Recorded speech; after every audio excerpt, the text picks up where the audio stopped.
Salam sejahtera Ibu dan Bapak Guru hebat, salam dan bahagia.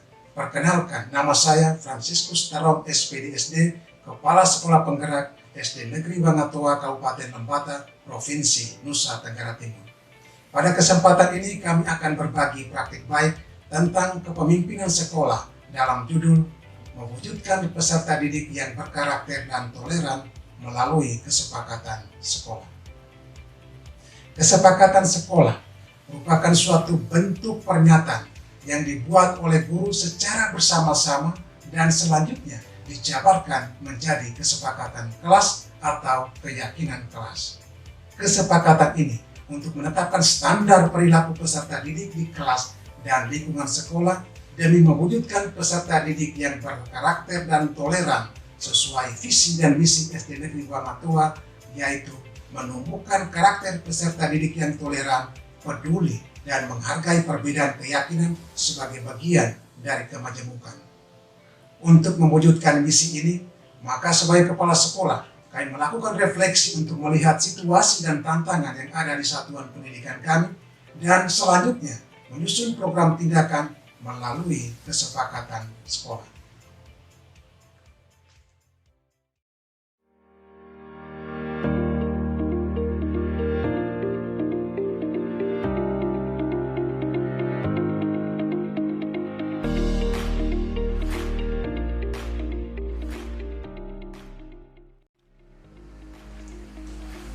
Sekolah Dasar Negeri Bangatoa merupakan satu-satunya sekolah negeri yang berada di Kelurahan Selandoro, Kecamatan Batukan, Kabupaten Lembata. Sebagai sekolah negeri yang berada di kawasan padat penduduk, sekolah ini mempunyai jumlah peserta didik sebanyak 468 orang yang berasal dari latar belakang keluarga yang berbeda, baik suku maupun agama. Mayoritas peserta didik di sekolah ini beragama Katolik, disusul agama Islam dan Kristen Protestan.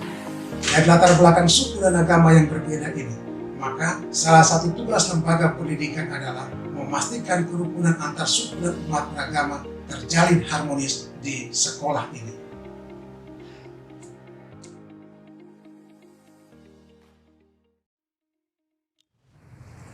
Sebagai sekolah dengan mayoritas peserta didik beragama Katolik, tantangan yang kami hadapi dalam membangun karakter dan budaya toleran dimulai dari ruang kelas dan perilaku peserta didik. Ketika kami dipercayakan untuk menjadi kepala sekolah di tempat ini, kami menemukan kondisi yang tidak lazim, yaitu adanya kelas khusus untuk peserta didik yang beragama Islam dan Kristen Protestan.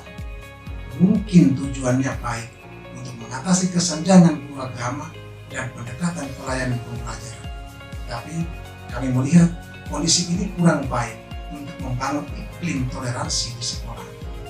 Tantangan lain yang berkaitan dengan karakter peserta didik adalah kebiasaan peserta didik pada waktu bermain bersama teman.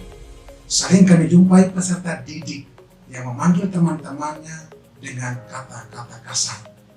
Mungkin sekedar guyonan, tetapi bagi guru, kata-kata kasar ini merupakan perilaku yang mencederai karakter peserta didik. Hal lain adalah memanggil teman disertai nama orang tua, baik itu nama bapak maupun nama mama.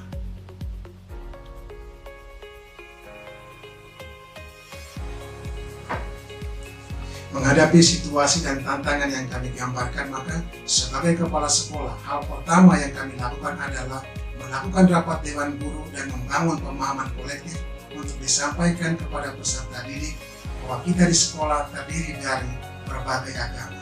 Karena itu, perbedaan agama atau keyakinan tidak untuk diperdebatkan, tetapi harus bisa diterima sebagai kekayaan yang harus kita rawat secara bersama-sama. Kita mesti secara kolektif merawat kebinekaan dengan cara ketersalingan, saling menghormati, saling menghargai perbedaan, saling menemukan, saling menguatkan, saling menyapa dengan kalimat-kalimat yang sopan, dan lain sebagainya.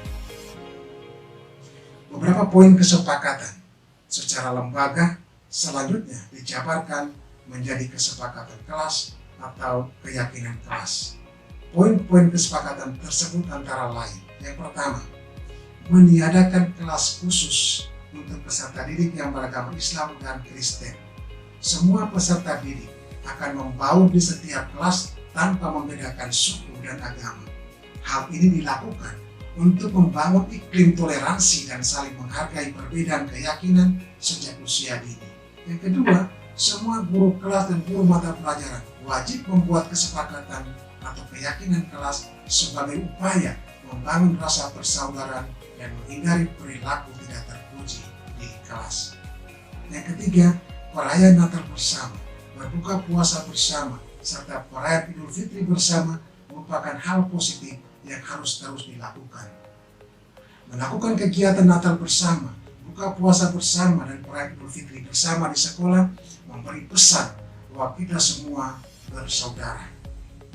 Yang berikut, menjelang Hari Raya Keagamaan, anak-anak diajak untuk bersama-sama membersihkan rumah ibadat, baik gereja maupun masjid. Hal ini dilakukan untuk memperkenalkan peserta didik akan indahnya keberagaman. Yang berikut, wejangan yang dilakukan oleh Bapak dan Ibu guru setiap hari di lapangan upacara maupun di ruang-ruang kelas selalu bersifat ajakan dan memberi motivasi. Ajakan untuk selalu bersikap ramah terhadap teman, saling menghargai, saling membantu, dan saling menunjukkan empati terhadap semua warga sekolah. Kegiatan lain yang kami kembangkan di sekolah ini untuk menumbuhkan karakter peserta didik yakni kegiatan pramuka, kegiatan olahraga bela diri Kempo, olahraga futsal, dan pengembangan sanggar seni.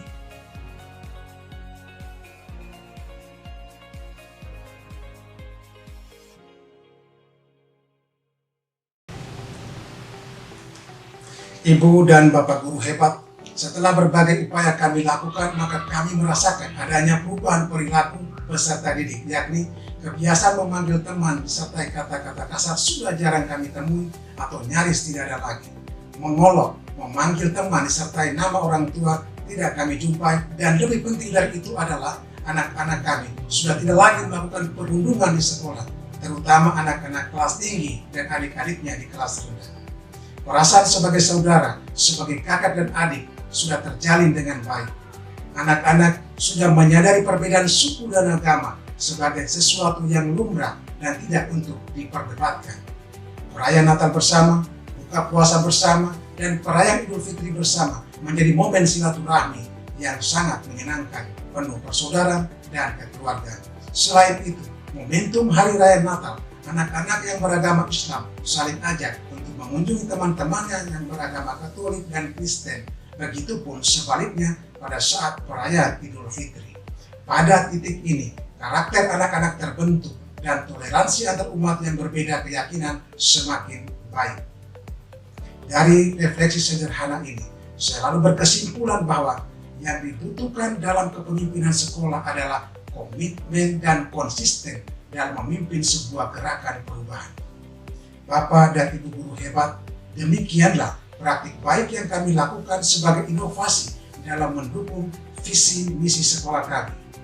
Semoga melalui gerakan ini, karakter anak terbentuk dan toleransi sebagai perwujudan keberagaman dapat terus dirawat di sekolah ini.